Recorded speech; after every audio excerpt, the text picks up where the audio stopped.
Antes de nós começarmos a aula propriamente dita, dar aqueles informes de sempre.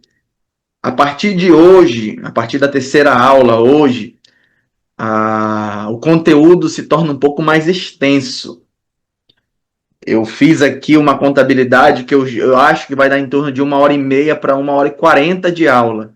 Então, venha com bastante folga, com a mente assim, bastante preparada, porque a tendência é que as nossas próximas aulas sejam longas assim também, porque o conteúdo é muito grande e condensá-lo em poucas aulas faz com que as aulas acabem sendo um pouco mais longas também, tá bom?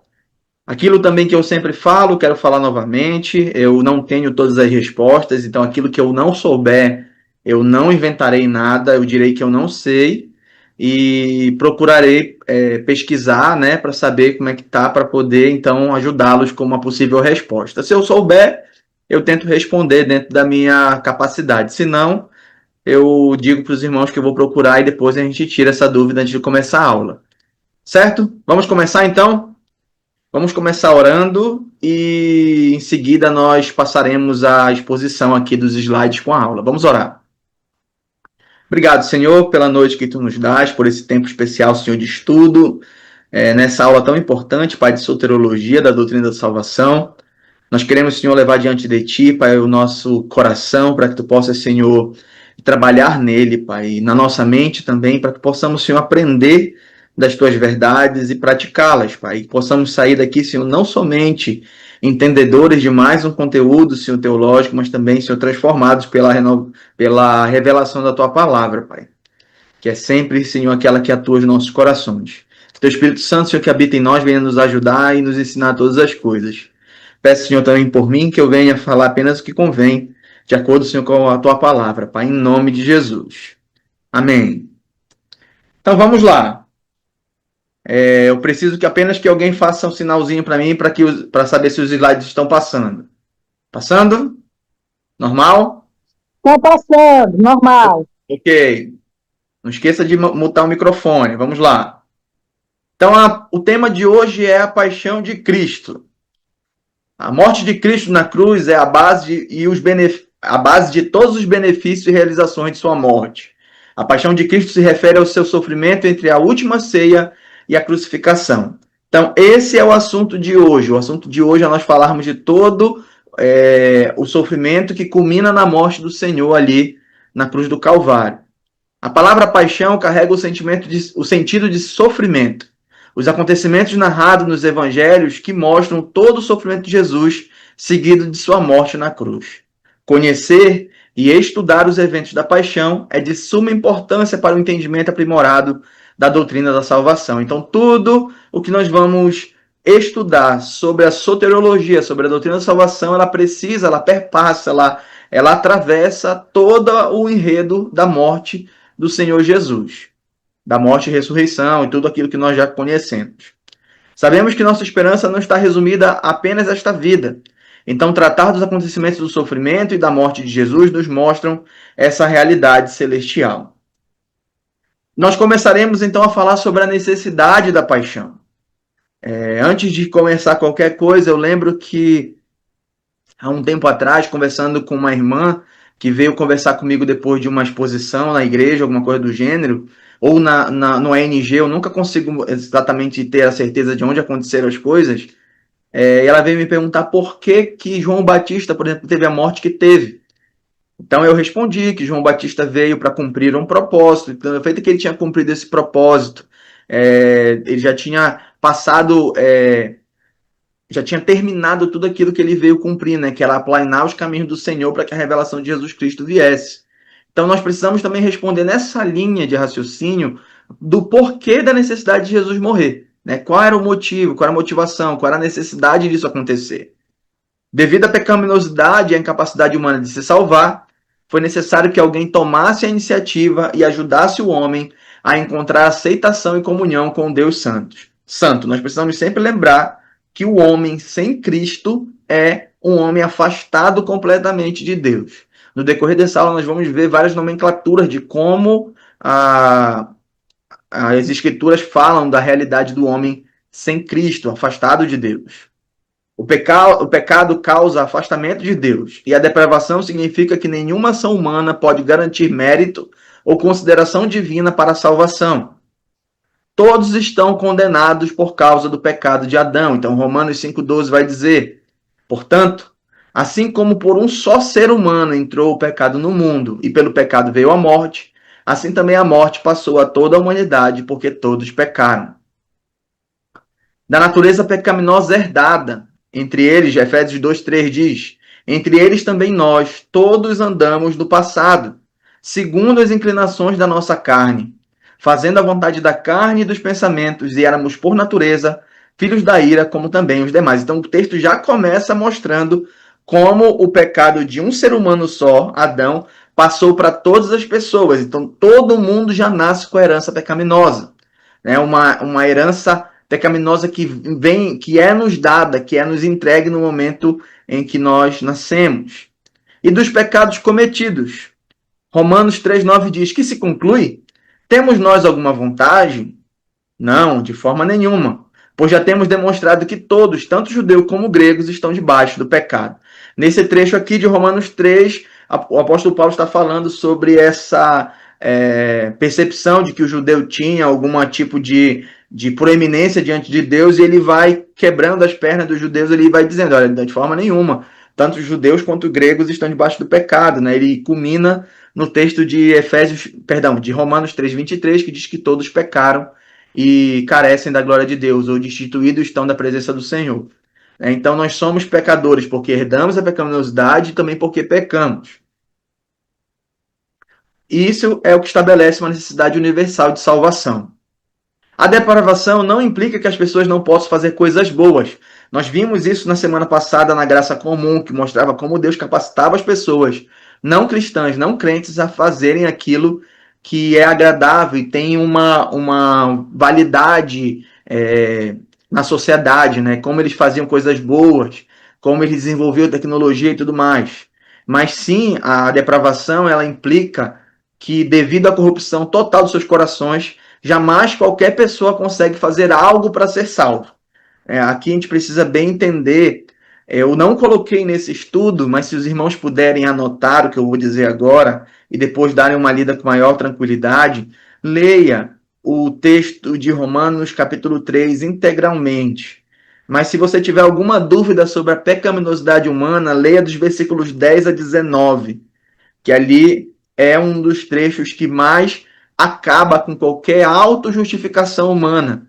O texto já começa dizendo: não há um justo, não há nenhum sequer, não há quem busque a Deus, todos se extraviaram, a uma se fizeram inúteis. Então a depravação, ela vai dizer que todo homem ele está envolto, não tem nenhuma parte do homem que não tenha sido afetado pelo pecado.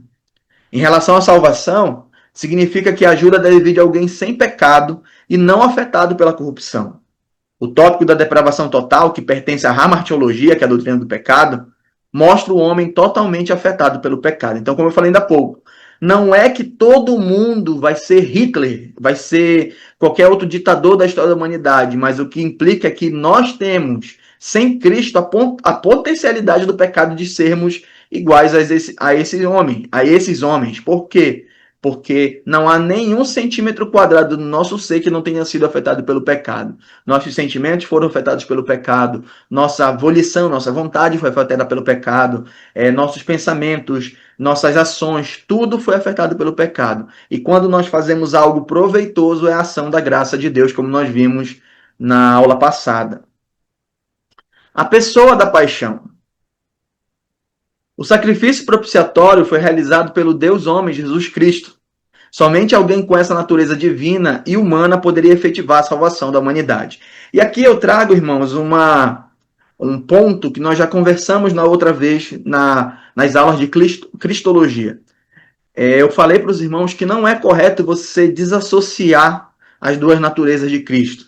Sempre quando nós vamos falar alguma coisa, nós não podemos dizer: foi a parte humana de Jesus que fez isso, foi a parte divina de Jesus que fez isso. Isso é similar ou se assemelha muito, ou até mesmo chega a ser uma heresia dos primeiros séculos que foi combatida, que o nome era nestorianismo, Então nós não podemos dizer que a parte humana, a parte divina fez. Nós dizemos que o Deus homem fez tal coisa. O Deus homem nasceu, o Deus homem comeu, o Deus homem chorou, o Deus homem morreu, o Deus homem ressuscitou. Então nós não podemos desassociar Jesus. Jesus não são duas naturezas desassociadas. São duas naturezas unidas num só ser, numa só pessoa. Então não podemos fazer essa dissociação, essa quebra. De acordo com as Escrituras, embora haja várias razões para a encarnação, a principal é que Deus poderia salvar a humanidade dos pecados por meio dela. Mateus 1, 21 diz: Ela dará à luz um filho, e você porá nele o nome de Jesus, porque ele salvará o seu povo dos pecados dele. Como o Senhor havia estabelecido que a penalidade pelo pecado é a morte, era necessário que ele mesmo se tornasse carne para pagar essa penalidade. Então Jesus, na cruz, o Deus homem, pagou a penalidade do pecado. O Deus homem sangrou até a morte. O Deus homem morreu. O Deus homem foi sepultado. O Deus homem ressuscitou ao terceiro dia. O Deus homem foi assunto aos céus. O Deus homem está à destra de Deus Pai. Tá bom, irmãos? Então, sempre que nós formos nos referir a Jesus, depois da sua encarnação, é sempre como Deus homem. Sempre. A concepção virginal resultou na vinda do Deus homem, Jesus Cristo. A natureza divina de Jesus sempre existiu, sua natureza humana foi concebida pelo Espírito Santo no ventre de Maria. Outro ponto para nós lembrarmos: não é correto ou não é mais ajustado falar de nascimento virginal, porque o nascimento de Jesus não teve qualquer milagre, foi um parto provavelmente normal, como qualquer outro da sua época. O milagre, a ação miraculosa de Deus está na concepção no ventre de Maria. Nós trabalhamos isso na aula lá sobre a encarnação de Cristo, também em Cristologia. Então, a referenciar-se ao falar sobre isso, sempre fale concepção virginal, porque o milagre foi estabelecido no ventre de Maria no momento em que Jesus foi concebido no ventre dela pela ação do Espírito Santo. O bebê que nasceu era simultaneamente totalmente Deus e um ser humano perfeito, com ambas as naturezas unidas em uma só pessoa para sempre. Essa união é conhecida como união hipostática. Os sofrimentos durante a paixão. A teologia protestante clássica se refere aos sofrimentos de Cristo em sua morte como obediência passiva. Há aqui alusão àquilo que Jesus tinha como alvo a realizar. Então, na concepção da teologia clássica protestante, existem dois tipos de obediência de Jesus. A primeira, que ele ressalta aqui, a obediência passiva. Foi aquilo que Jesus já veio aqui colocar bem raspeado, tá, irmãos? Para que os irmãos não entendam mal a minha linguagem. Foi aquilo que Jesus já veio programado como alvo para fazer. A missão de Jesus era morrer na cruz e pagar pelos pecados. Então, isso era uma obediência passiva. Isso já estava encaminhado, já estava direto. Esse é o primeiro tópico sobre obediência de Cristo que nós falaremos hoje. Esse conceito, ele é contrastado com a obediência ativa de Cristo, que se refere à obediência que ele demonstrou ao longo de sua vida, como seguiu a lei e obedeceu perfeitamente à vontade de Deus. Jesus sempre deixou claro que ele veio para cumprir a sua missão. E também, em alguns momentos, contato com os discípulos, ele falava: olha, a minha comida, a minha vontade, o meu direcionamento é fazer a vontade do meu Pai. E não há nenhum momento sequer que Jesus tenha deixado de cumprir a sua missão. Até no momento da agonia ali do Getsemane, ele disse: Senhor, aparta de mim esse cálice, mas que não seja feita a sua vontade, o cálice da ira de Deus que seria derramado sobre ele, mas que seja feita a tua vontade. Então Jesus continua toda a sua missão até a morte da cruz. Tudo bem até aqui? Obediência passiva, o Senhor vem para fazer a sua missão. Obediência ativa é aquilo que ele todos os dias tomou como iniciativa, a obediência direta à lei de Deus. Eu gosto muito do relato de quando a mulher foi apanhada em adultério e levaram a mulher até Jesus para que ela pudesse ser, então, apedrejada. Só que a lei dizia que tanto o homem quanto a mulher deveriam ser apedrejados. E quando Jesus recebe a mulher ali, e o texto diz que ele estava como se estivesse riscando no chão, né? E uma das falas mais significativas do Senhor Jesus ali naquele contexto foi: aquele que não tiver nenhum pecado que atire a primeira pedra. A lei mosaica indicava que o homem e a mulher deveriam ser mortos apedrejados, não somente a mulher. Então Jesus não se contrapõe à vontade de Deus revelada até aquele momento, mas ele mostra que sempre a sua ação era de servir a Deus, as ordenanças de forma voluntária que as três pessoas da Trindade se colocaram um debaixo do outro, em especial Deus Pai e Deus Filho, de como ele estava ali para cumprir ativamente e passivamente todo o plano de Deus. Então, tudo que o Senhor fez, seja na sua vida que caminhava até a morte, seja na sua vida diária, fazendo as decisões acerca de que forma responder, do que fazer, do que falar, foi então obediência passiva e ativa. A vida de Jesus foi marcada pela obediência, desde sua aceitação voluntária da encarnação. Hebreus 10, 8 a 10 diz o seguinte: depois de dizer, como acima, sacrifícios, ofertas, holocaustos e ofertas pelos pecados não quiseste, nem deles te agradaste, coisas que se oferecem segundo a lei. Num segundo momento acrescentou: eis aqui estou para fazer, ó Deus, a tua vontade. Ele remove o primeiro para estabelecer o segundo. Nessa vontade é que temos sido santificados mediante a oferta do corpo de Jesus, uma vez por todas. Então nós temos a obediência do Senhor Jesus desde sempre, né? Ele voluntariamente aceita a encarnação, ele vem a este mundo. Nós falamos nas aulas de Cristologia sobre o esvaziamento de Cristo, a kenosis de Cristo, de como ele deixou a sua glória e veio para um mundo ser escarnecido. Muitas pessoas creram nele, sim, verdade. Mas se você for comparar a glória que ele tinha no céu por toda a eternidade e o relacionamento que havia entre a Trindade, para o escárnio e para a falta de fé que ele passou na terra, é uma diferença gritante, né? A sua humilhação foi a encarnação. O Senhor foi obediente desde sempre. Até o fim do seu ministério na terra. João 8, 29 diz: e aquele que me enviou está comigo. Não me deixou só, porque eu faço sempre o que lhe agrada. Uma vez pregando aqui na igreja para os rapazes que fazem parte do Ministério Alcance, que é o nosso ministério de evangelismo, com esportes, com reuniões de estudo bíblico, louvor, eu falava com eles e eu fiz a seguinte pergunta: você crê em Deus? Você serve a Deus? Você ama a Deus? As pessoas disseram prontamente sim. Amo sim. Eu digo, é mesmo? Vamos fazer um pequeno teste? Jesus diz que aquele que o ama é o que guarda os seus mandamentos. Você consegue guardar os mandamentos de Jesus? Aí a resposta começaram a ficar diferente, né? Começaram a soar alguns nãos, alguns mais ou menos. Eu digo, pois é. A Escritura diz que aquele que ama Jesus guarda, segue, pratica os mandamentos de Cristo. Então, olha, percebam como a nossa obediência a Jesus, por vezes, ela é uma obediência quebrada. Né? Nós temos vários momentos, isso não é uma constância, porque a vida do crente não pode ser em pecado, mas nós temos momentos de pecado, nós temos momentos de desobediência, de quando nós, de forma voluntária, escolhemos fazer aquilo que desagrada ao Senhor.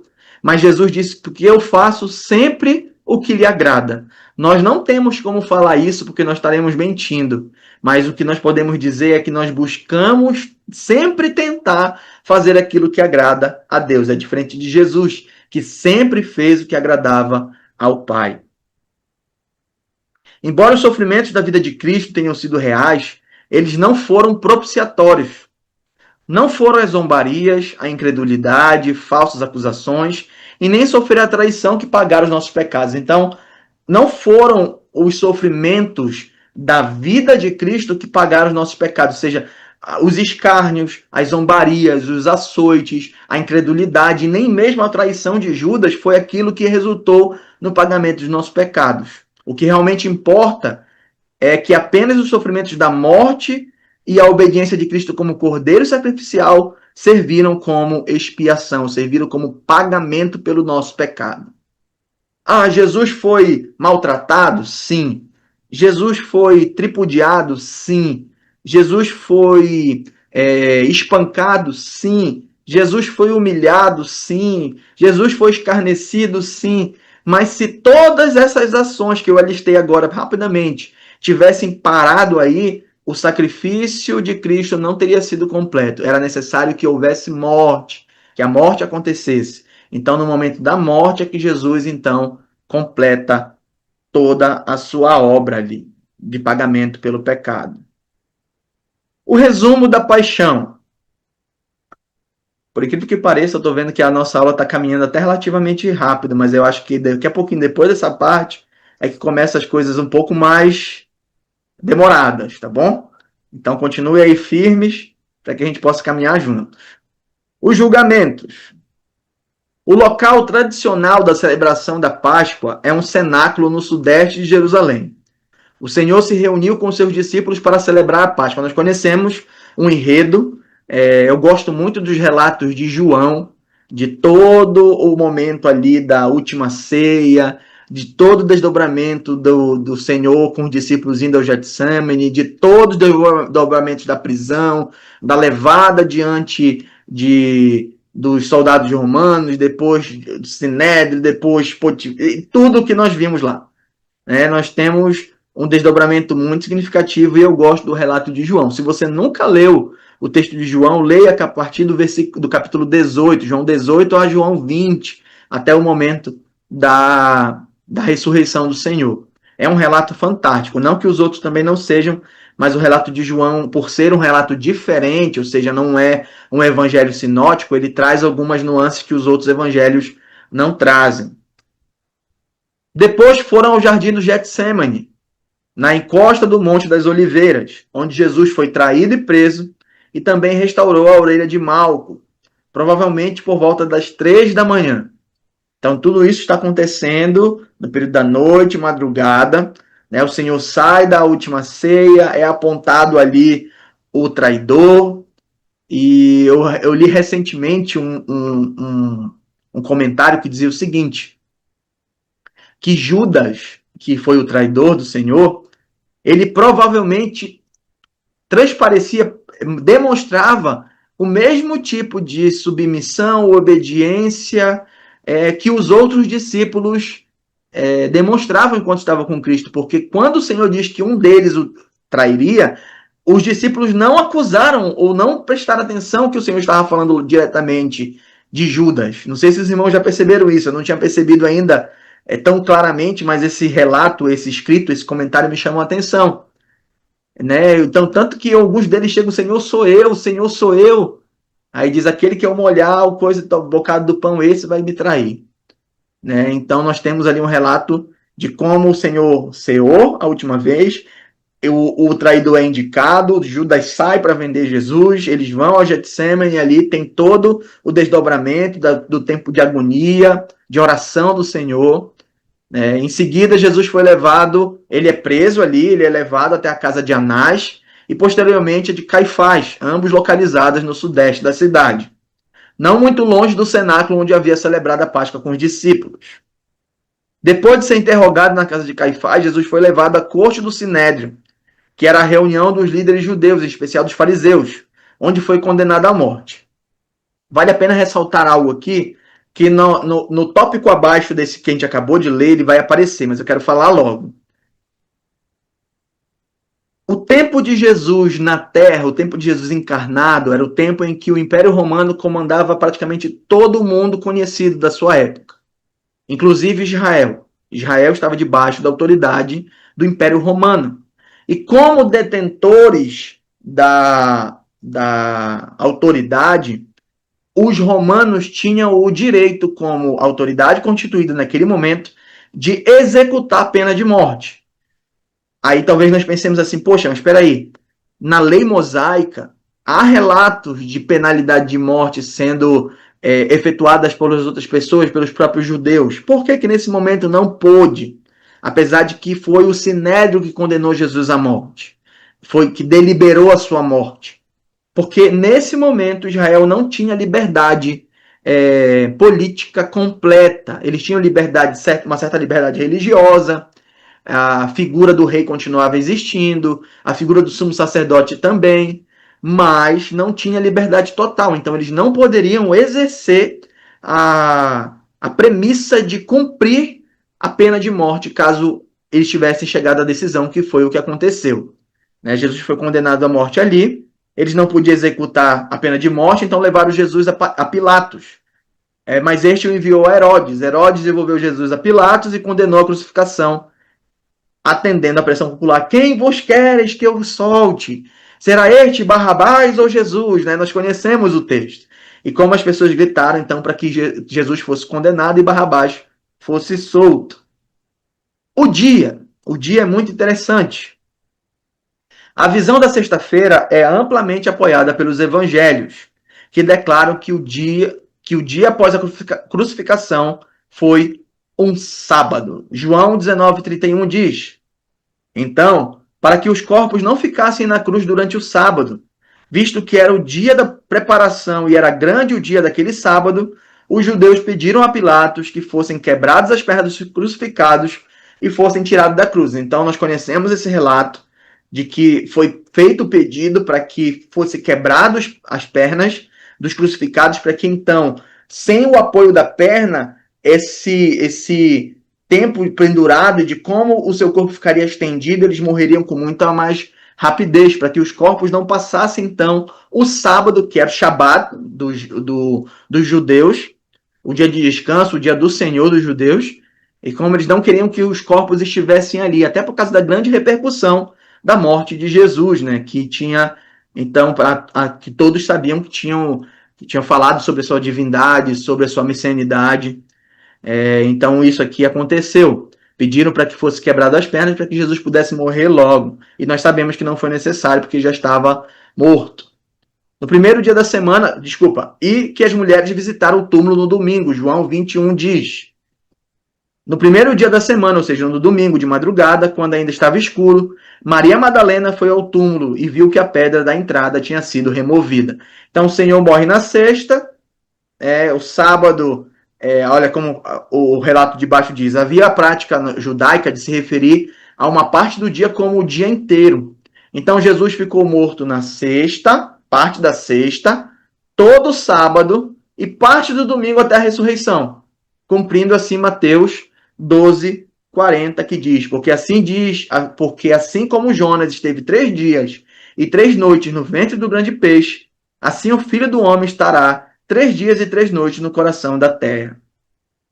Levando em consideração essa cronologia, é correto entender que é consistente com a declaração de que Jesus ressuscitou ao terceiro dia, conforme 1 Coríntios 15, versículo 4 diz, e que foi sepultado e ressuscitou ao terceiro dia, segundo as Escrituras. Então vamos pensar, Jesus ele é morto na sexta-feira e ele passa então o resto da sexta no sepulcro, ele passa todo sábado no sepulcro e ele passa parte do domingo até a ressurreição ainda no sepulcro. Então, ao terceiro dia, ele ressuscitou. O método. A crucificação tem suas raízes no Oriente, onde os persas a praticavam. Alexandre o Grande, que foi imperador da Grécia, parece ter aprendido essa prática com eles, que foi posteriormente adotada pela Fenícia e Cartago. Em Roma, após ser condenado, o prisioneiro era açoitado com um chicote de couro com pedaços de metal ou ossos e, em seguida, era obrigado a carregar a trave da cruz até o local da execução. Então, vocês estão vendo que tem um adesivozinho, uma figurinhazinha ao lado do texto, com um bonequinho com as feições de Jesus carregando a cruz, né?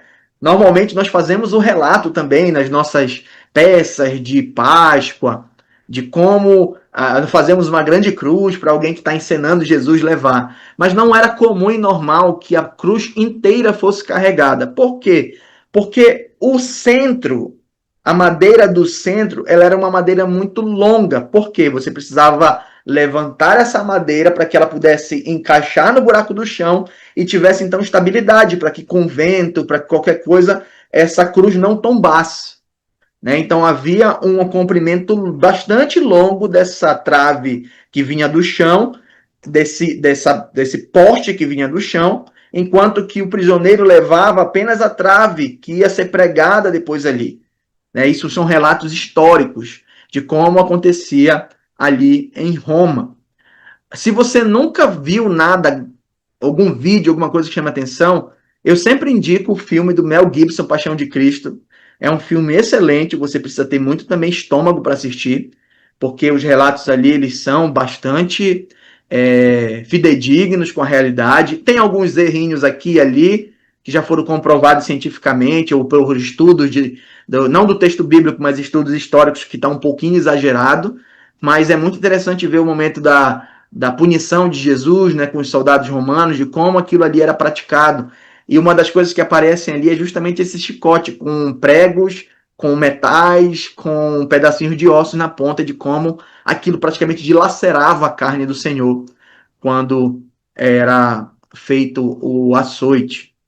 Então ele carrega a trave até o lugar de execução. Nós sabemos que tem aqui no meio do caminho aquele homem que carrega, né, a parte do trajeto, mas o Senhor Jesus levou praticamente todo o trajeto, a trave até o momento da crucificação.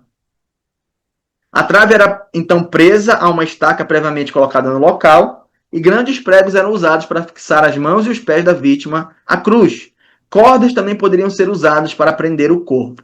Se os pregos, e normalmente os pregos eles entravam aqui, ó, nessa região aqui do pulso. Ó. Por quê? Porque se você coloca aqui na mão, ela rasga, ela não tem suporte. Mas aqui ela trava, porque tem toda a parte de ossos aqui da mão. Então aqui ela trava. E aqui era considerada ainda a mão. Então o prego entrava aqui e sustentava o peso do corpo até a pessoa morrer. E essa trave, então, era fixada no porte ali previamente colocado, para que pudesse, então, ser colocado ali. Se os pregos não dessem conta, ainda era utilizado as cordas para manter a pessoa no lugar. A combinação de sede, dor, cãibras, tortura, vergonha pública e o horror da morte iminente tornava a crucificação uma forma terrível de execução. As pessoas que estavam crucificadas sabiam que iam morrer, só estavam aguardando o tempo para que então o último suspiro fosse dado. E tudo isso vinha com os desdobramentos, né? Nós sabemos que as pessoas tripudiaram de Jesus enquanto estava na cruz. Você não é o rei dos judeus, então desce daí. Você não disse que você ia fazer isso, fazer aquilo outro. Desce daí que nós vamos crer em você. Então nós vimos que as pessoas faziam ali chacota, né? Para o tempo que o Senhor estava pendurado na cruz. E foi com vergonha pública. Existiam dizeres aqui em cima, né? Uma placa, eis o rei dos judeus, que foi até motivo de disputa dos fariseus que pediram para que fosse escrito, ele disse que é o rei dos judeus, e não o rei dos judeus, né? Mas tinha toda essa dinâmica, o Senhor sentiu sede, lhe deram ali vinagre para tomar, tinha vergonha pública, o horror da morte, e sabiam que uma hora a morte chegaria, não tinha escapatória. Foi assim que os homens trataram Jesus, sobre quem Deus colocou a iniquidade de todos nós. Jesus morreu para pagar a penalidade do pecado, um sacrifício feito por nós. Nós poderíamos pagar pelos nossos pecados? Sim, isso se chama inferno. Nós poderíamos receber o justo perdão pagando pelos nossos pecados? Não. Alguém totalmente, infinitamente superior a nós precisava fazer esse sacrifício para que então tomasse nosso lugar e nós pudéssemos receber o perdão. Aqueles que não recebem o perdão de Cristo pagarão pelos seus próprios pecados, no caso, na condenação eterna. O significado de sua morte. O sacrifício é um elemento comum. Antes de nós começarmos aqui, irmão, alguma pergunta? Se você tiver alguma pergunta, abra seu microfone antes de passarmos para o segundo tópico.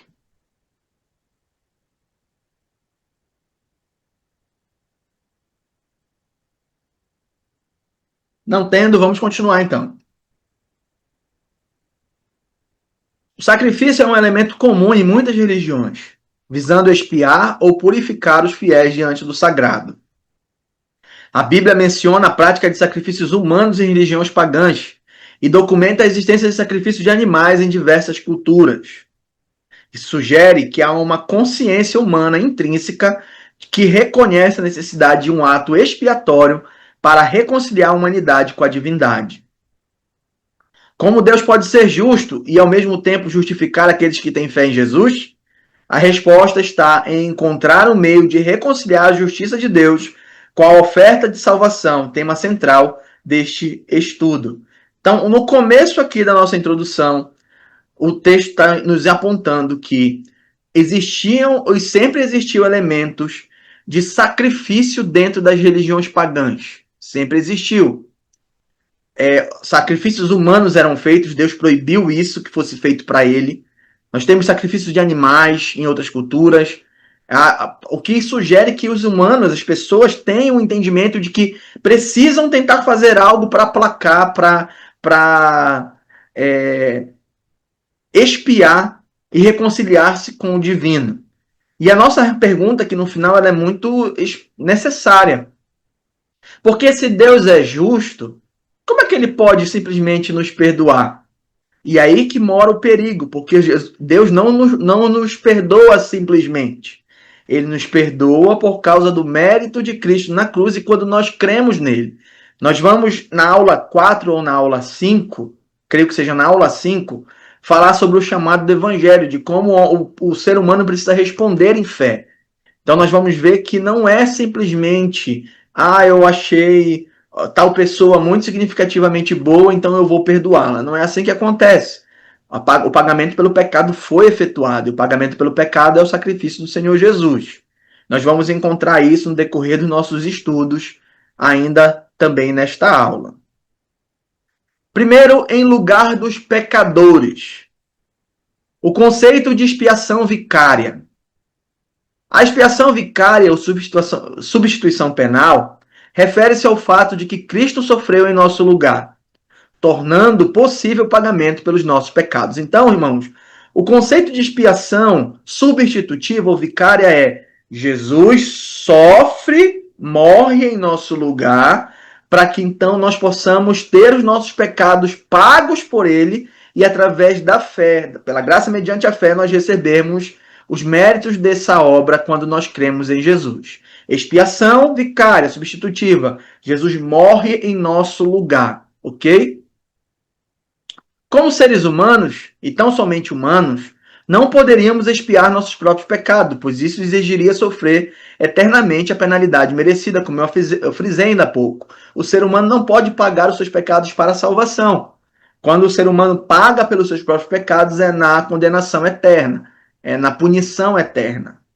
No entanto, Deus, em sua misericórdia, interveio e providenciou um substituto, Jesus Cristo, que ofereceu a satisfação eterna pelo pecado. Leiam o texto de Romanos, capítulo 3, versículos 24 a 27 e 28. É um texto fenomenal que mostra de como o Senhor continua sendo justo e justificador daquele que tem fé em Jesus. Deus continua sendo justo, porque o homem continua sendo merecedor de castigo. Mas também ele é justificador, porque ele providenciou o próprio sacrifício do Senhor para que nós tivéssemos a redenção, para que nós tivéssemos o nosso lugar sendo tomado e o pagamento pelo nosso pecado sendo executado por Jesus. E nós temos objeções à ideia da expiação vicária. Faz com que Deus condene Jesus por outros. Pode ser válido do ponto de vista humano, pois parece bem complicado aceitar que outro seja punido no lugar de quem errou, mas é importante considerar a perspectiva divina.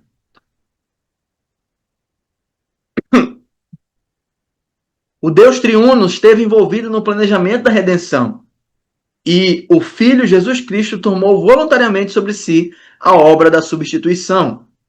Isso significa que não há três partes distintas envolvidas, mas sim uma ação conjunta da Trindade. Portanto, a objeção perde sua força quando considerada no contexto da natureza divina.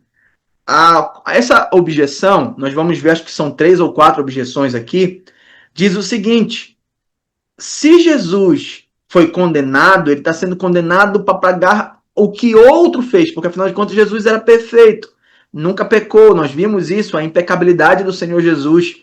Então como é que pode ser uma ideia boa Jesus, que é 100% perfeito, ser condenado por algo que ele não tinha sido feito, não tinha feito, né? Enquanto que há, na verdade, uma obra arquitetada pela Trindade para que isso fosse de fato concretizado. Então, na ótica divina, na perspectiva divina, isso não é nenhum absurdo. Na perspectiva humana, a gente cai às vezes e diz, poxa, como é que... Eu lembro que quando eu vejo assim os pais, por vezes, eles disciplinam tanto o filho que fez a malcriação, quanto às vezes o outro filho que não fez necessariamente a malcriação. E às vezes a gente pode olhar e dizer assim, não, espera isso aqui é injustiça. Como é que você pode disciplinar, condenar o outro por um erro que ele não fez? Mas na perspectiva divina, isso não é nenhum absurdo. Na verdade, é o grande propósito que Jesus pagasse pelos pecados da humanidade, das pessoas que haviam errado. A segunda objeção faz com que Cristo, inocente, sofra por pecadores. A voluntariedade do filho em se oferecer como substituto é um elemento fundamental do sacrifício e está enraizado na Bíblia. Olha o que o texto de 1 Pedro 3,18 diz. Pois também Cristo padeceu uma única vez pelos pecados, o justo pelos injustos, para conduzir vocês a Deus, morto, sim, na carne, mas vivificado no Espírito. Ou seja, o justo Cristo pelos injustos, pessoas. Então não há nenhum absurdo em que Cristo sofra no lugar dos pecadores, em que Cristo pague o pecado dos pecadores, em que Cristo tome o lugar dos pecadores. Falar isso, objetar a isso, na perspectiva humana, repito, pode até ser cabível, mas na perspectiva divina, não. Na perspectiva divina, o plano de Deus sempre foi que Jesus, então, fosse o cordeiro imolado por Deus desde antes da fundação do mundo. Isso já é plano de Deus sempre. Levantar objeções a essa ideia é, em última análise, questionar o plano e o propósito de Deus. Portanto, é essencial considerar a perspectiva bíblica. Eu falei ainda há pouco. Cristo tinha uma missão. Essa missão era vir e cumprir a sua morte propiciatória, vicária, substitutiva. Quando nós objetamos, criamos objeções para dizer isso aqui é injusto, isso aqui não é correto, isso aqui ele é maldoso, como é que Deus pode ser perfeito e amoroso se ele não poupou o seu próprio filho? Quando nós criamos várias justificativas humanas, até mesmo humanistas, para desclassificar o sacrifício do Senhor Jesus, nós estamos cometendo um pecado quanto o propósito e o plano eterno de Deus, que sempre foi que Jesus pagasse o pecado dos homens. Jesus nunca pecou, mas tomou sobre si os nossos pecados, nossas transgressões. O castigo que estava sobre ele nos traz a paz. O texto de Isaías 53 diz isso. E eu quero frisar, irmãos, que esse texto de Isaías 53, que é o texto do servo sofredor, é escrito pelo menos 700 anos antes da encarnação do Senhor Jesus. Então, é um texto que mostra exatamente tudo que o Senhor Jesus fez na cruz. Ele levou sobre si os nossos pecados. As pessoas reputavam ele como aflito e ferido de Deus e oprimido, mas ele carregou as nossas transgressões e pelas suas pisaduras, pelas suas feridas, pela sua morte, nós fomos sarados.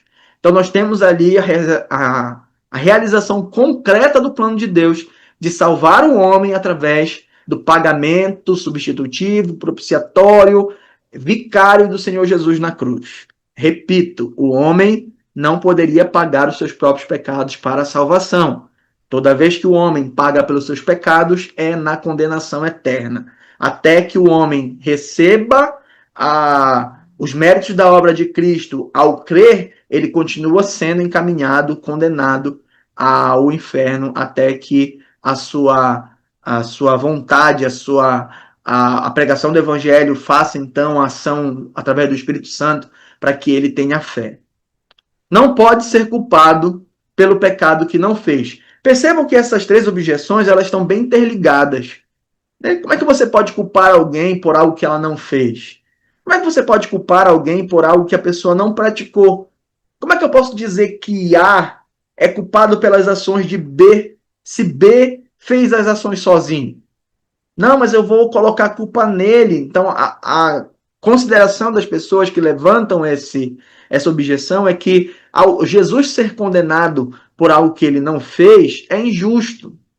Não pode ser culpado, não pode ser condenado pelo pecado que ele não fez. O certo deveria ser Jesus pagar pelos seus próprios pecados. Se isso fosse uma verdade, Jesus nunca teria morrido na cruz. Porque um ser impecável, uma pessoa que nunca pecou, não tinha necessidade nenhuma de morrer para pagar pelos seus próprios pecados. Ele pagou pelos nossos pecados, ele nos substituiu. Isso não é verdade no sistema humano também. E não precisa ser no governo divino. Por exemplo, a culpa dos erros cometidos pelos executivos de uma empresa pode ser lançada sobre os membros da diretoria. Um jovem menor de idade pode ter, eu não sei se ainda continua exatamente assim, mas eu lembro que quando eu fiz 18 anos, tem um tempo já, alguém brincou comigo assim, olha, já pode ser preso. Né? Nós temos essa brincadeira que nós falamos às vezes para o jovem que está completando 18 anos, porque antes parece, eu não sei se isso ainda é válido, porque eu não procurei também ter certeza antes de afirmar isso aqui, porque eu lembrei desse exemplo agora. Mas por vezes os pais respondem por as situações que os filhos fazem. Então isso não é verdade nem mesmo no sistema humano, quanto mais no sistema divino. Ou ainda, a negligência por parte dos empregados de uma escola, tais como professores, educadores e outros, pode fazer com que os diretores sejam processados.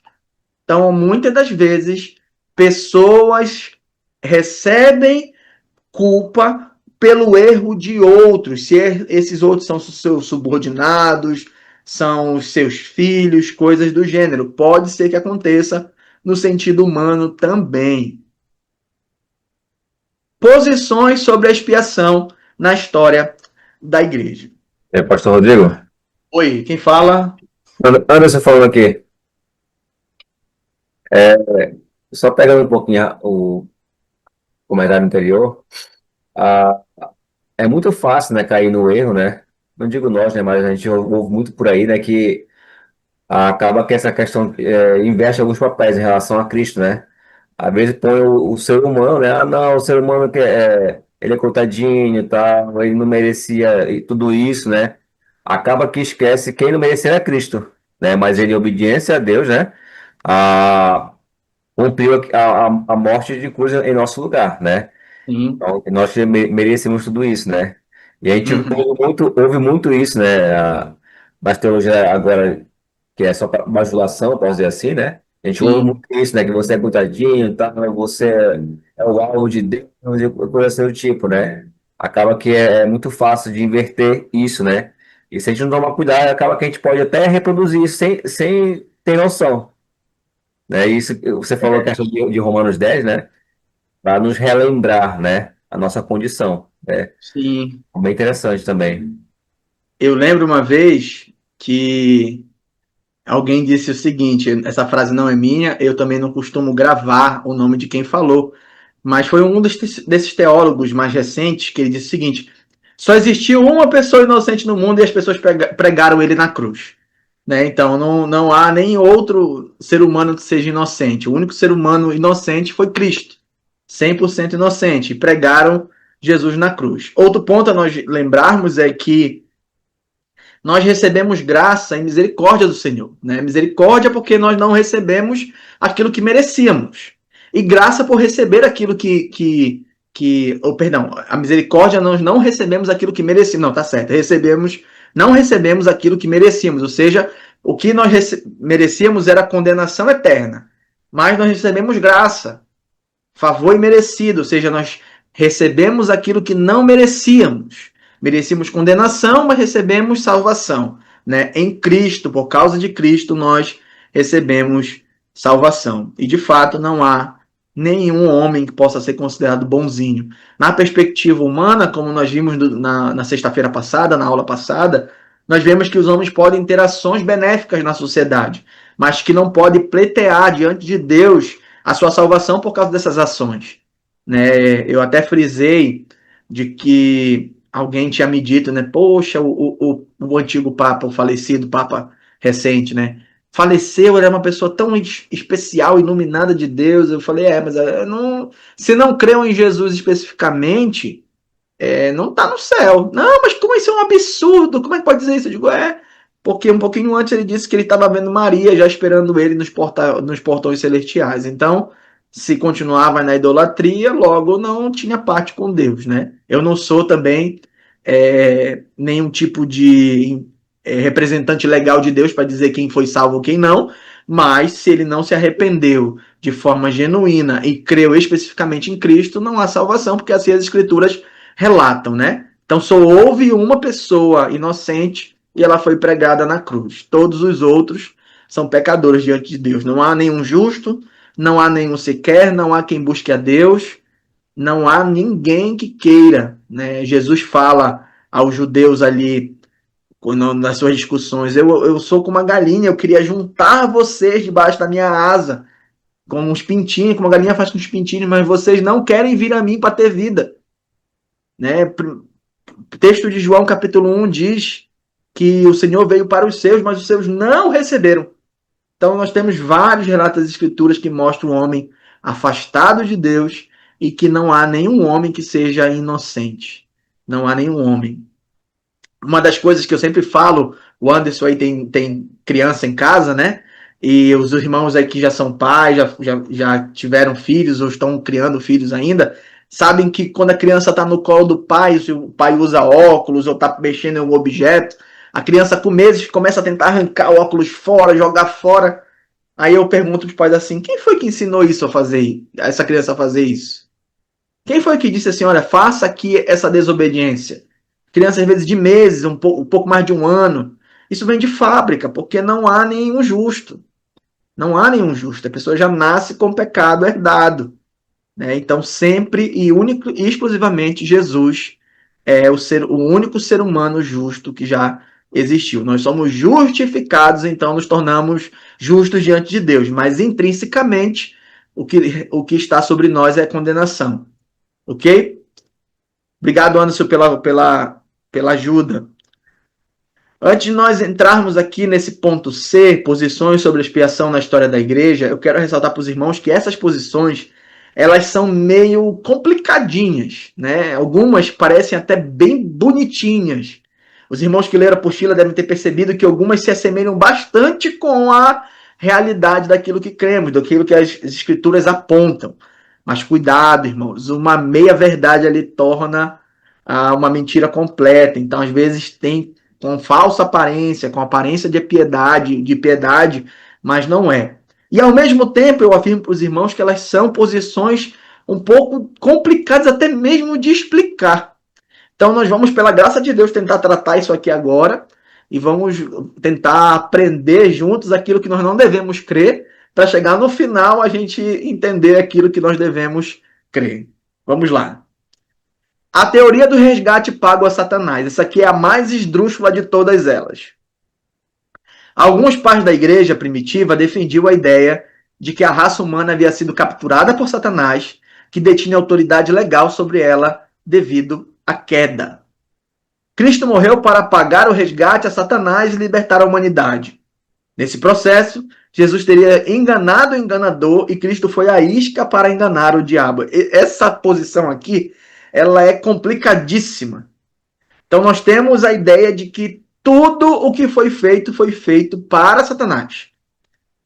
Eu lembro uma vez que eu conversando com alguém sobre isso, e eu perguntei para a pessoa assim, mas nós pecamos contra quem? Foi contra Deus. Então, peraí, se foi contra Deus, por que Jesus deveria pagar alguma coisa para Satanás? Satanás não tem por que ser satisfeito por alguma coisa. Não. A satisfação de Satanás é ver as pessoas pecando. Né? Não é ter alguma coisa sido paga para ela. Né? E essa ideia de que Cristo morreu para pagar o resgate de Satanás e libertar a humanidade, que no meio desse processo Jesus teria enganado aquele que é o enganador, isso é uma posição muito ridícula. Né? É uma das que você não pode nem mesmo pensar em chegar perto de crer, porque todo o pagamento foi efetuado a Deus Pai e não a Satanás. Não tem nada de Satanás nesse meio aqui. Na verdade, Satanás foi vencido com a morte e com a ressurreição de Jesus. Teoria do exemplo. A teoria do exemplo sustenta que a pecaminosidade subjetiva é a única barreira entre o homem e Deus, e que apenas o homem precisa se reconciliar com Deus. Então a ideia aqui é que existe uma uma pecaminosidade herdada, que nós já vimos, a subjetiva, e que ela é a única coisa que me afasta de Deus. Então eu não sou pecador nessa visão, eu não preciso me arrepender nessa visão. O que eu preciso fazer é apenas, talvez, reconhecer alguma coisa para me chegar a Deus. Né? E isso mostra que a reconciliação é alcançada pela melhoria da condição moral do homem através desse pseudo-arrependimento, não chega a ser um arrependimento verdadeiro, direto, como nós conhecemos, e de uma reforma em si mesmo. Ou seja, o homem próprio é o autor da sua transformação.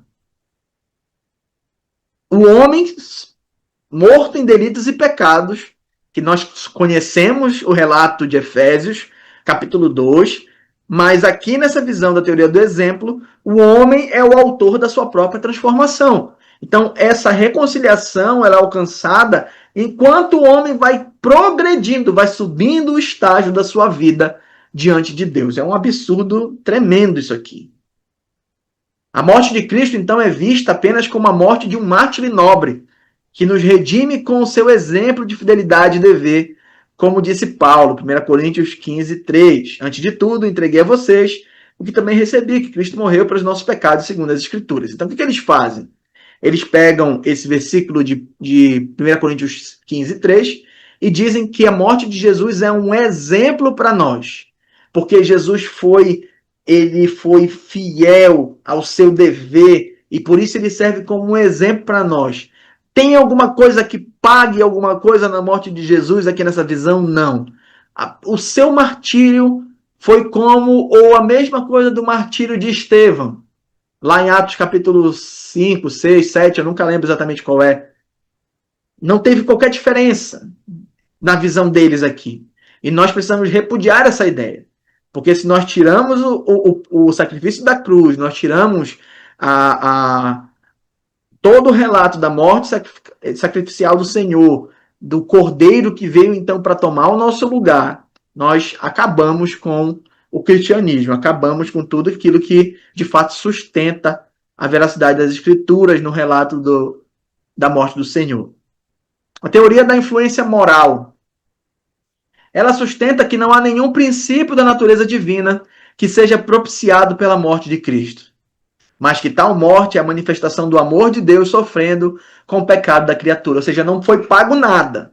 Não foi nada pago, não foi nada resolvido, não tinha nada o que pagar. Jesus não morre para fazer nenhum tipo de propiciação a Deus. Nós vamos ver isso mais na frente, a ideia de propiciação mais definitiva. Nada na natureza divina foi necessário para que Jesus morresse. Não há nenhum proveito para a divindade, a morte de Jesus, para Deus a morte do Senhor Jesus, mas que a morte foi apenas uma demonstração do amor de Deus, que como Deus estava condoído, sofrendo pelo pecado da criatura, Deus olha e vê o homem então morto em seus delitos e pecados, o homem era tão mau, aí o Senhor olha e diz assim, poxa, eu já jurei que eu não vou mais destruir a terra com uma inundação, né? Nós conhecemos o relato lá do dilúvio, de como o Senhor colocou o sinal no céu, que é o arco-íris, de que ele não mais destruiria a terra por dilúvio. Acabou, então, todas as minhas possibilidades. Mandei 10 pragas no Egito, acabou todo o meu leque de possibilidade de punir. Estou tão sofrido com o pecado da humanidade, então vou sacrificar Jesus apenas para mostrar o meu amor. Claro que o amor de Deus é demonstrado pelo sacrifício de Jesus, mas eu gosto também da ideia de que você deve olhar pela dupla situação da cruz. Ela mostra o amor de Deus, mas também mostra quão pesado é o nosso pecado. Que necessário foi que o Filho de Deus morresse para pagá-lo. Então não é somente flores, é morte. Não é somente benefício, é também dor, é também morte. Nós precisamos olhar desse jeito. A expiação de Cristo é a mera consequência do fato de tomar sobre si a natureza humana. E é um sofrimento, não da pena em lugar do homem, mas dos pesares de viver de um ser humano como um ser humano. Então não foi pagando a penalidade do pecado que Jesus morreu, mas foi a penalidade de ter se tornado homem. Olha o absurdo disso aqui. Não podemos olhar para essas coisas que estão fora da realidade bíblica e flertar com elas. Não. Um pouquinho de fermento leveda toda a massa, o Senhor Jesus disse. Então, mas tem uma parte aqui tão bonita que diz que o amor de Deus sofrendo pela criatura, mas também cadê a parte que fala sobre a real situação da tomada, de levar sobre os nossos pecados? Não há. Os sofrimentos de Cristo foram necessários não para remover um obstáculo para o perdão do pecador, mas para convencer o pecador de que, de algum modo, existe tal obstáculo. É como se Deus pegasse Jesus, sacrificasse Jesus na cruz e dissesse: olhe para lá agora. Vocês estão vendo Jesus crucificado? Esse é o obstáculo que precisava. Vocês precisam reconhecer isso. Não é isso que de fato acontece. A teoria governamental. A teoria da expiação como satisfação ao governo divino sustenta que a expiação é necessária para manter a autoridade da lei divina e o governo do universo. Segundo essa visão, o perdão dos ofensores deve ser acompanhado de uma demonstração do alto valor de Deus, do alto valor que Deus estabelece para a sua lei e a culpa por violá-la. A morte de Cristo fornece essa demonstração, não exatamente sofrendo a pena da lei, mas sim oferecendo um sofrimento substitutivo que Deus aceita como suficiente. Esse procedimento apoia a lei divina nas consciências e corações dos homens, permitindo que Deus perdoe o culpado no seu arrependimento sem comprometer os interesses do seu governo. Parece tão interessante essa visão, né? Mas cuidado, ela tem aqui problemas. A teoria da expiação como satisfação do governo divino não foi porque alguém descumpriu ou fez algo que era errado diante de Deus por violar a sua lei, mas porque Deus tinha um alto apreço pela sua lei, então precisava mostrar na morte de Cristo uma demonstração, não por causa da pena da lei, mas um sofrimento substitutivo. Parece bonito, mas tem erros teológicos, bíblico-teológicos sérios aqui. Então, nós renegamos também a teoria governamental, porque ela não fala de uma morte substitutiva direta. Ela fala de uma morte substitutiva indireta e deturpa a realidade da expiação que o Senhor Jesus fez. A teoria da depravação gradualmente extirpada sustenta que Cristo tomou a natureza humana após a queda, com sua corrupção. No entanto, através do poder do Espírito Santo ou de sua natureza divina, Cristo evitou que se manifestasse em pecado. Olha só. Quando é que Cristo assume a natureza humana? Apenas na encarnação, apenas na sua concepção virginal. Mas, nessa teoria, Jesus já assume a natureza humana desde a queda, ou seja, Adão pecou lá em Gênesis capítulo 3, Jesus já assumiu a natureza humana. Mas o poder do Espírito Santo, da sua própria natureza divina já existente, evitou que ele manifestasse pecado. Vários erros aqui. Na sua morte, Cristo extirpou completamente a depravação original e tornou-se novamente unido a Deus. Essa purificação subjetiva da natureza humana na pessoa de Jesus Cristo constitui a sua expiação. Os homens são salvos não por uma propiciação objetiva, ou seja, Jesus pagou pelos nossos pecados na cruz. Não é isso que eles entendem, mas sim tornando-se mas sim por tornarem-se participantes da nova humanidade de Cristo através da fé. Então, quando o homem aceita Cristo, o homem deposita sua fé em Cristo, aí sim que uma propiciação subjetiva acontece. Nós entendemos que essa propiciação ela é objetivamente realizada. Quando nós cremos em Cristo, nós recebemos os méritos de Cristo. E nós recebemos o pagamento dos nossos pecados quando Cristo ali pagou na cruz. É por isso que quando nós oramos mais ou menos assim: Senhor, perdoa os pecados, nossos pecados cometidos, aqueles que nós cometeremos. Porque nós já sabemos que quando cremos em Cristo, todo o pecado foi pago na cruz. Os pecados anteriores já foram pagos, os pecados que podemos ainda praticar, ou estamos praticando, no sentido de não de prática constante, irmão, mas aquilo que ainda podemos praticar, e o pecado que ainda praticaremos. Aquilo que ainda cairemos diante do Senhor já foi pago na cruz do Calvário. A teoria comercial. A teoria da expiação como satisfação à honra divina sustenta que o pecado é uma violação da majestade de Deus e merece uma punição infinita devido à natureza infinita de Deus. Aqui parece tá muito bonito. A majestade de Deus requer uma execução da punição, enquanto o amor de Deus pleiteia a dispensa da culpa. Aqui começou o problema. É como se houvesse uma guerra interna em Deus, em que a sua justiça, a sua grandeza, a sua majestade, ela requer a punição, mas o seu amor é tão benevolente que ele diz, não, há uma briga internamente entre Deus aqui, entre as suas grandezas. Aqui é um perigo bastante grande. Por quê? Deus, ele é um ser perfeito e todas as suas grandezas são perfeitas. Lembre que eu usei essa expressão grandeza quando nós falamos dos atributos de Deus. Todos os seus atributos são perfeitos. Então não há como uma parte de Deus estar conflitante com outra. Isso aqui é um erro bíblico-teológico grave. O conflito entre esses atributos divinos é reconciliado pelo sacrifício voluntário do Deus homem, Jesus Cristo, que suporta a punição infinita do pecado em virtude da dignidade de sua pessoa.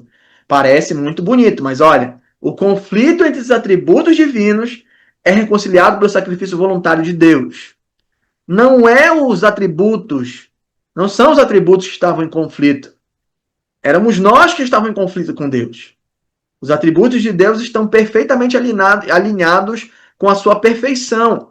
Então, é um problema muito grande entender e defender a posição desse jeito. Esse sofrimento de Cristo apresenta a majestade divina, um equivalente exato dos merecidos sofrimentos dos eleitos, permitindo que Deus perdoe e regenere os pecadores. Ainda está errado porque está embasado numa ideia de conflito, que não existe. Não existe o conflito entre a justiça de Deus, que quer fazer uma coisa, e o amor de Deus, que quer fazer outra. Quando nós trabalhamos isso em cristologia, eu até falei para os irmãos, que ao mesmo tempo a justiça de Deus é amorosa e o amor de Deus é justo.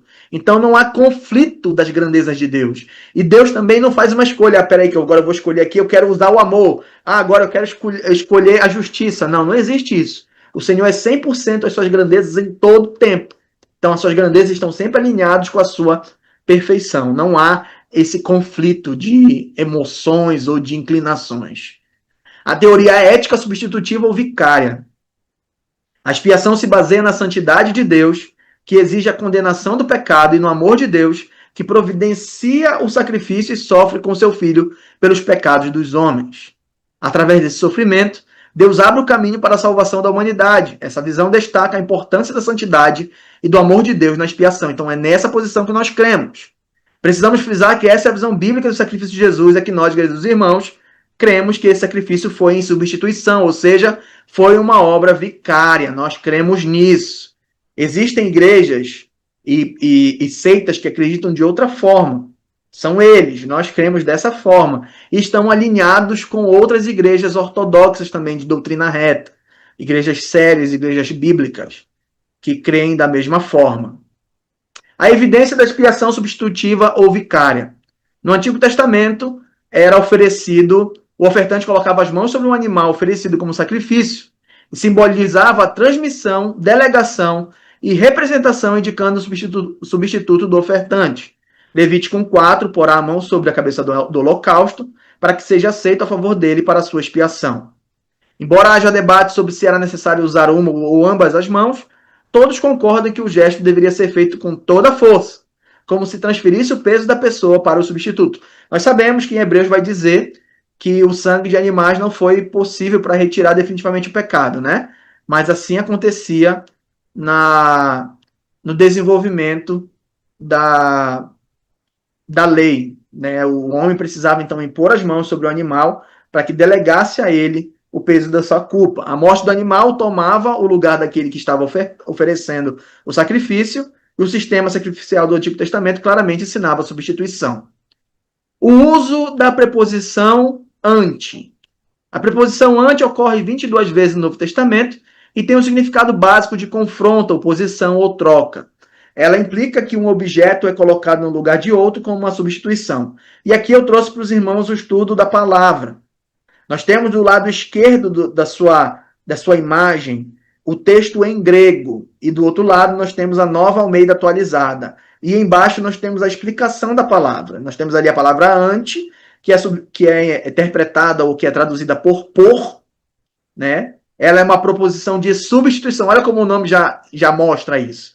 É uma preposição, é uma palavrinha que nós utilizamos para demonstrar preposição.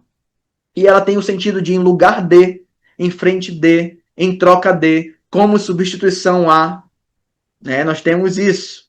É usada para expressar a ideia de substituição, mas não é usada para significar em favor de ou em benefício de. Exemplos claros disso podem ser vistos em Mateus 22, 22, Lucas 11, 11 e Mateus 17, 27. Eu acho, irmãos, que eu coloquei o texto aqui, mas eu quero passar essa parte do texto e os irmãos podem ler os textos depois em casa. Marcos 10, 45 e 1 Timóteo 2, 6 destacam o papel de Jesus como substituto e resgate, com a preposição ante e a palavra litron, reforçando a ideia de que ele morreu em lugar dos outros. Nós temos mais uma vez aqui o texto e a palavra aqui, ó, litron. Na verdade, a pronúncia é litron, fazendo o destaque. Ela foi traduzida como em resgate, que é dado em troca, como pagamento para a libertação de alguém mantido em cativeiro. Então, nós temos essa palavra. Essas duas palavras, litron e ante, demonstram que é sempre a ideia de substituição em lugar de outros. Para os pecadores, redenção. Redenção é a libertação obtida através de um pagamento, e para os cristãos esse conceito é especialmente significativo porque o pagamento foi feito pela morte de Jesus. A doutrina do Antigo Testamento. No Antigo Testamento, 3 palavras hebraicas são apresentadas e são fundamentais para entender a doutrina da redenção: Gaal, Padá e Kofer, ou Kofer, dependendo da pronúncia que queira utilizar. A palavra Gaal está relacionada à obrigação familiar de resgatar propriedades ou pessoas, como no caso de casar com a viúva do irmão para gerar descendentes em seu lugar. Então essa aqui é a palavra, e olha o que ela traz aqui: trazer em segurança, expressado como redimir algo. Né? Nós temos o caso lá de Boaz, que casou com Ruth, como nós temos esse desenrolar da história da linhagem de Davi. Já a palavra padá, ou é pada, deixa eu ver se... Eu vou já ver qual é a pronúncia. Se refere ao resgate mediante pagamento de um preço, sem implicar a obrigação familiar, sendo mais relacionada a transações comerciais. Então, o texto aqui da ideia de redimir, resgatar, e livrar-se do dano ou do mal concebido como redimir ou comprar algo de volta. Então, são 3 palavras, nós já vimos 2. A palavra hebraica koper se refere ao pagamento feito para redimir uma vida perdida. Em conjunto com gaar e padá, essas palavras expressam a ideia de libertação mediante pagamento de um preço. Então, aqui a terceira palavra, resgate ou suborno. Claro, suborno aqui não tem necessariamente a ideia pejorativa que nós temos hoje. É a ideia de compensação, algo dado ou recebido como pagamento, ou reparação por um serviço, perda ou injúria. Palavras usadas no Novo Testamento são as palavras que nós vamos ter mais contato. A palavra grega agarazo, ou agarrazo, originalmente significava frequentar o mercado e passou a denotar compra. No Novo Testamento é usada 24 vezes como sentido de compra, como em Mateus 13:44 e Lucas 9:13. Então, vou ler somente o texto de Lucas 9:13, que diz assim: não temos mais que 5 pães e 2 peixes, a não ser que nós mesmos vamos e compremos comida para todo este povo. Então, a palavra que está escrita em amarelo, ela é a palavra agarazo. No contexto soterológico, agarazo envolve 3 ideias. Cristo pagou o preço da redenção pelas pessoas, esse preço é o sangue de Cristo, e aqueles que foram comprados devem servir a ele. Então, agarazo ali, nós vimos obter pela compra, adquirir por meio de uma operação financeira. O termo exarazo é um composto que implica comprar e tirar do mercado. Essa palavra é usada para descrever a obra redentora, destacando sua natureza substitutiva, como em Gálatas 3:13 e 4:5. Eu lerei apenas o 4:5. Para resgatar os que estavam sob a lei, a fim de que recebêssemos a adoção de filhos. Então, a palavra que resgatar é a palavra exarazo, que está aqui no texto para nós.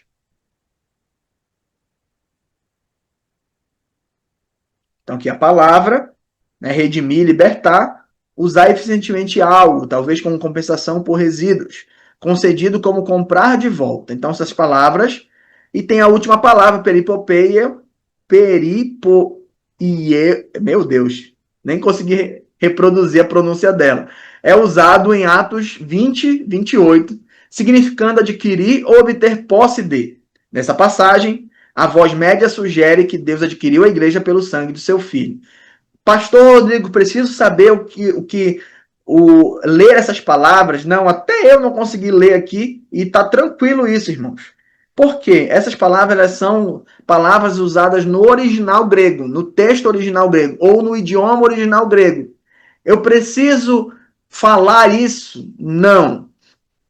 Uma das coisas que eu aprendi no seminário é que em pregações, em estudo bíblico, a gente não deve ficar falando língua original, ou seja, não deve ficar mostrando que sabe ler um texto. Por que eu estou fazendo isso aqui agora então? Porque isso aqui não é uma pregação, é uma aula de teologia. Se fosse uma pregação, eu não citaria nenhuma dessas palavras. Eu somente diria, a palavra no original, ela traz o sentido disso. Eu não ficaria dizendo as palavras. Esse é o meu padrão de comportamento. Se alguém fala enquanto está pregando, eu eu não demonizo isso, mas eu não faço. Então essa palavra, essa terceira palavra, ela tem a ideia de obter, adquirir, né? Adquirir, obter para si mesmo, talvez como esforço extra. Então os irmãos não precisam se preocupar. E agora que eu não sei ler grego? Nem eu sei ler grego, irmãos. O que eu sei é reconhecer as palavras. Vocês estão vendo esse quadrinho aqui no final do nosso slide? Esse aqui é um print, é uma foto do programa, do software bíblico Logos, que nós utilizamos para fazer o estudo do texto. Então, ele nos ajuda em muita coisa. Olha, por exemplo, aqui embaixo ele está dizendo tudinho que a palavra é. Ó. Verbo, aoristo, médio, indicativo, terceira pessoa singular. Se eu souber o que são essas coisas do meio, eu consigo entender. Então, eu não sei... nossa, eu sei o grego, eu vou pregar em grego na igreja, Deus me livre, se eu pregar em grego nem eu entendo, quanto mais o resto dos irmãos. Então, não tem por que a gente ficar batendo cabeça quando nós olharmos palavras como essas, que elas servem apenas para tornar mais robusto o nosso conhecimento sobre aquilo que está sendo tratado. Então, não se preocupe, não vai chegar em algum momento que alguém vai perguntar, me explica o que significa a palavra agarrazo. Não vai acontecer isso. É só para que você entenda que existe 3 palavras que elas trazem essa ideia de comprar, adquirir, de tirar algo de um lugar e levar para outro, tá bom? Então não se preocupe em gravar nenhuma palavra. Os termos teológicos são apenas para que você saiba o que eles significam e possam, então, entender o sentido daquilo ali. Um resumo da doutrina. Libertação de algo, a escravidão do pecado. Redenção por meio de um preço, o sangue de Cristo. A redenção para algo como a liberdade que leva a responsabilidade de servir ao Senhor que redimiu. Então, a doutrina da expiação substitutiva, ela pode ser entendida a isso. Nós fomos libertos de algo, do poder e da escravidão do pecado, da culpa do pecado. Nós fomos redimidos por meio de um preço. Nós fomos comprados por meio de um preço. O sangue de Cristo, a morte de Cristo na cruz. E nós fomos libertos desse poderio do pecado, transportados para o reino do Filho do seu amor, para que nós pudéssemos então servi-lo. Ele não é apenas nosso Salvador, mas é também nosso Senhor. Querer um sem ter o outro é antibíblico. Então nós precisamos ter o Senhor, que é o nosso Salvador, e o Salvador, que é o nosso Senhor. Jesus, ele vai agir das duas formas diante dos seus servos, como Senhor e Salvador. Para o mundo, reconciliação. E nós estamos já caminhando aqui para o nosso final de aula. Nós precisamos entender a necessidade da reconciliação. Talvez entre nós, igrejas ortodoxas, igrejas de doutrinas sérias, que nós lidamos com a realidade das Escrituras, com afinco, com de fato entendendo que a palavra de Deus ali é tudo que de fato ela é, a gente não consiga... entre nós, como o irmão falou ainda há pouco, entender que o homem é bonzinho demais. Acho que nós já ouvimos falar muito sobre o pecado, nós já pregamos sobre o pecado, já demos estudo sobre o pecado. Quando nós evangelizamos as pessoas, nós precisamos levantar sempre a situação do pecado, mas que ao mesmo tempo Cristo é aquele que traz o perdão dos seus pecados, que pagou pelos nossos pecados. Então nós talvez entendamos com mais facilidade a necessidade da reconciliação. Existe uma relação de hostilidade entre Deus e o homem. Paulo destaca que éramos inimigos de Deus. Porque se nós, quando inimigos, fomos reconciliados com Deus, mediante a morte do seu Filho, muito mais estando já reconciliados, seremos salvos pela sua vida. Deus reconhece a humanidade como inimiga, assim como em Romanos 11, 28. Quanto ao Evangelho, eles são inimigos por causa de vocês, mas quanto à eleição, amados por causa dos patriarcas. No começo dessa aula eu falei de quão terrível são as nomenclaturas que as escrituras falam daqueles que estão afastados de Deus, né? Que são inimigos de Deus, odiadores de Deus. Então nós temos aqui uma hostilidade entre Deus e o homem. O homem está afastado de Deus, o homem é odiador de Deus. A ira de Deus, falada em Romanos 5:9, sugere que a inimizade é vista da perspectiva divina, como o homem sendo objeto da ira. O estado de alienação é grave e a necessidade de reconciliação é urgente. É fato que o homem sem Cristo é objeto da ira de Deus? Sim, mas nós vamos ver mais à frente ainda, na aula de hoje, que também o homem afastado de Deus precisa de reconciliação. Ele precisa, na verdade, entender que ele fez Deus seu próprio inimigo também. A causa da reconciliação. De acordo com o Novo Testamento, a reconciliação foi possibilitada pela morte do Senhor Jesus, Romanos 5:10. Deus fez com que Cristo se tornasse pecado por nós, para que pudéssemos receber a justiça de Deus nele. Então, há uma troca aqui. Nós damos o nosso pecado a Jesus e recebemos dele a sua justiça. Nós é imputado em Cristo o nosso pecado, enquanto que é imputado a nós, aqueles que cremos, a justiça de Cristo. É por isso que nós podemos ser chamados de justos diante do Senhor. O objeto da reconciliação. Existem 3 perspectivas sobre reconciliação. A primeira, Deus está sendo reconciliado com o homem. A segunda, o homem está sendo reconciliado com Deus. Ou ambos estão sendo reconciliados. A expiação de Cristo reconciliou Deus com o pecador e também o pecador com Deus. Embora Deus seja o iniciador da reconciliação, removendo a condenação e a ira, o homem é o alvo da reconciliação. A provisão e a aplicação da reconciliação. Então, aqui, antes de nós continuarmos, tanto o homem está sendo reconciliado com Deus, quanto Deus está sendo reconciliado com o homem. Mas a ação ela é de Deus, o homem é o alvo dessa reconciliação. A provisão e a aplicação da reconciliação. A provisão para a reconciliação ela é universal, ou seja, abrange todos os lugares do mundo, não está restrita a Israel.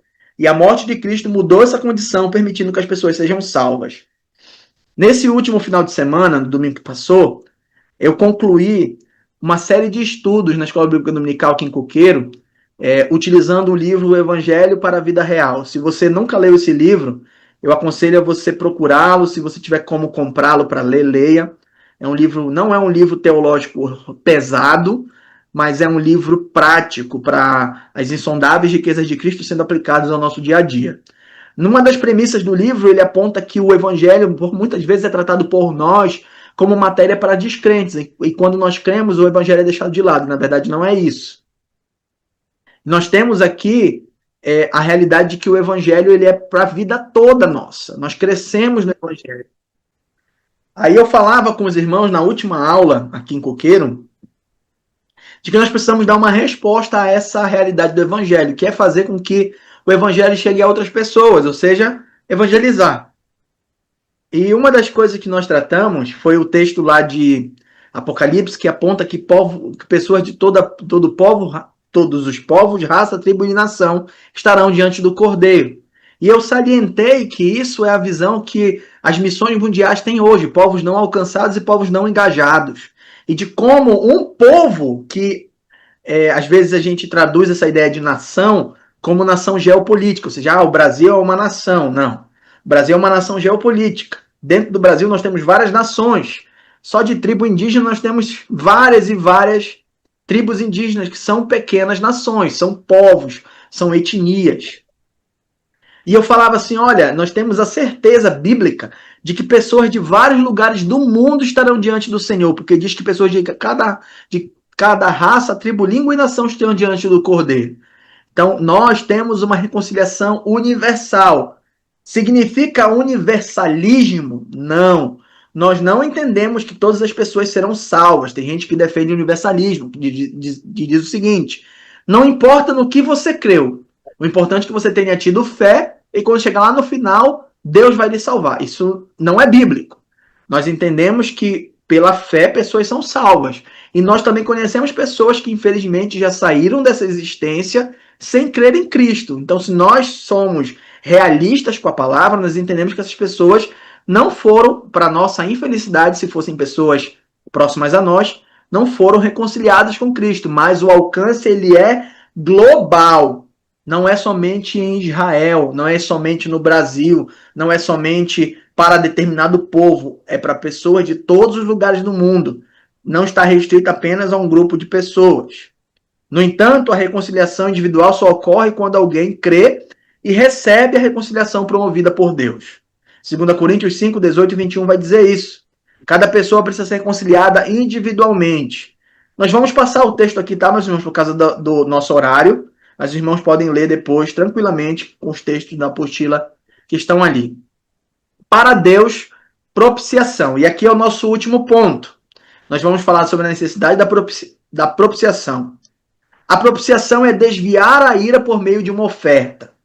Na soteriologia, propiciação refere-se à satisfação da ira de Deus mediante o sacrifício expiatório de Cristo, aplacando sua justa ira contra o pecado. Então vamos entender um pouquinho aqui. Expiação é substitutiva. O Senhor Jesus toma o nosso lugar para pagar a nossa penalidade diante de Deus.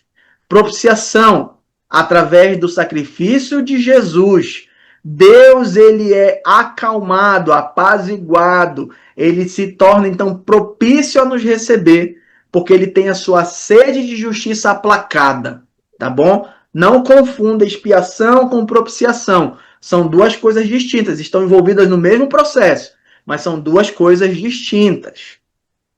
A ira de Deus destaca a necessidade da propiciação. A Bíblia ensina sobre a ira de Deus tanto no Antigo Testamento quanto no Novo, reforçando a importância da propiciação por meio do sacrifício de Cristo. No Antigo Testamento, a ira de Deus é mencionada mais de 580 vezes, com mais de 20 palavras diferentes, sendo o pecado o principal motivo dessa ira, especialmente a idolatria. Os efeitos da ira divina incluem aflição, pestilência, destruição, exílio, entre outros. Existem maneiras de acalmar a ira, como purificação do pecado, arrependimento, oração e a iniciativa divina de removê-la. O Antigo Testamento apresenta um Deus justo que não ignora o pecado, mas também amoroso, que busca comunhão com seu povo, tanto que aceita quando o povo o busca. Eu falei isso já uma vez e quero falar novamente. Não existia somente graça, ou não existe somente graça agora, na época da igreja. Sempre existiu graça de Deus sendo derramada, e as pessoas sempre foram salvas pela graça mediante a fé em Deus, tá? Não vamos colocar o erro de dizer que as pessoas no Antigo Testamento eram salvas por observação da lei. Pela lei veio o pleno conhecimento do que é pecado, e não outra coisa. No Novo Testamento, a ira de Deus é um conceito fundamental para que destaca a necessidade da propiciação. Duas palavras principais são usadas para descrever a ira divina, orgê e timos.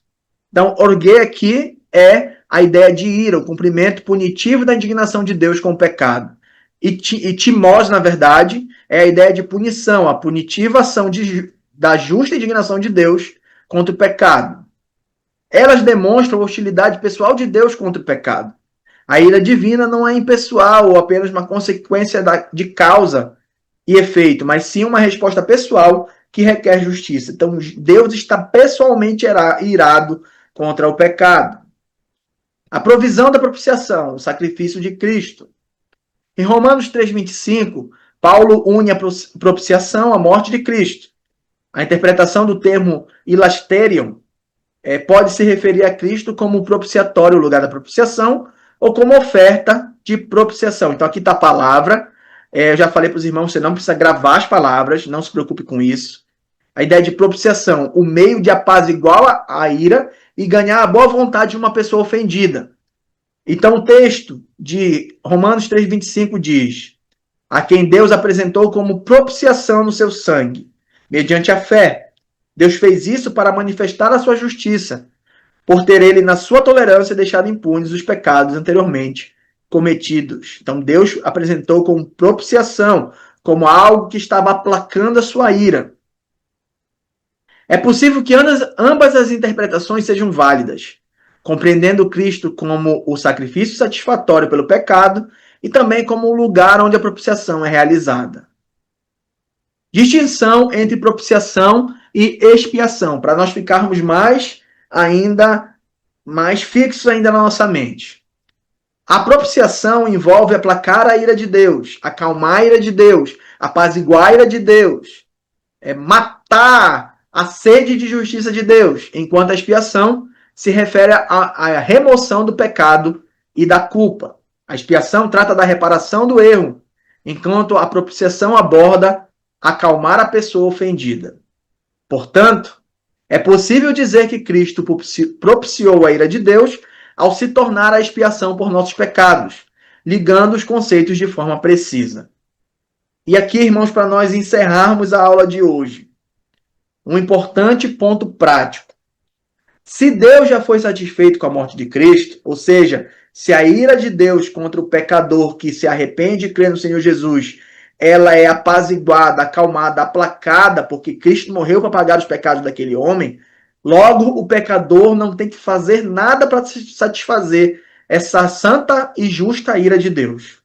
Tudo já foi feito por Deus mesmo e qualquer ato nunca será o suficiente. O que é que eu quero dizer assim, aqui? Eu estou falando para alguém ser salvo, tá, irmãos? Então, eu vou ali, eu vou pegar meu chicote e vou ficar me flagelando aqui. E vou me bater, porque eu vou sofrer para pagar os meus pecados. É por isso também que a gente acha um absurdo a ideia de purgatório, né? O homem indo pagar pelos seus próprios pecados, enquanto ele vai ali se purificar dos seus pecados para poder então ir para o céu. Não. Cristo já fez tudo para aplacar a ira de Deus, para satisfazer a Deus e para pagar o nosso pecado. Eu lembro que tinha uma certa discussão em algumas músicas que nós cantávamos, e cantamos até hoje, que falam, né, sobre preço elevado que nós estamos pagando e tal. Eu concluo que esses textos, essas músicas, falam mais da vivência cristã do que necessariamente sobre a salvação. Porque na salvação nós não fazemos nada merecedor ou que possa granjear com Deus a nossa libertação, o nosso perdão, mas nós recebemos o fruto do penoso trabalho do Senhor Jesus, né? Tudo que ele fez ali naquela cruz. Então não há nada que o homem possa tentar fazer que possa chegar até mesmo perto daquilo que Jesus fez. Tudo que o homem faz para Deus é por amor, devoção e adoração, e não para a salvação. Fazemos por sermos salvos, não para sermos salvos. E o texto de Tiago, o livro de Tiago praticamente inteiramente vai demonstrar isso, que o crente ele vive para adorar a Deus enquanto vive obedecendo a Deus. E professor, Rapidinho, só concluir, já passo as perguntas. O pecador apenas precisa receber o dom da justiça oferecido por Deus. A mensagem a ser compartilhada com o mundo perdido é: aceite o Salvador que com sua morte aplacou a ira de Deus. Então aqui é o nosso último ponto de hoje, tá bom? Nós já recebemos tudo que precisávamos receber.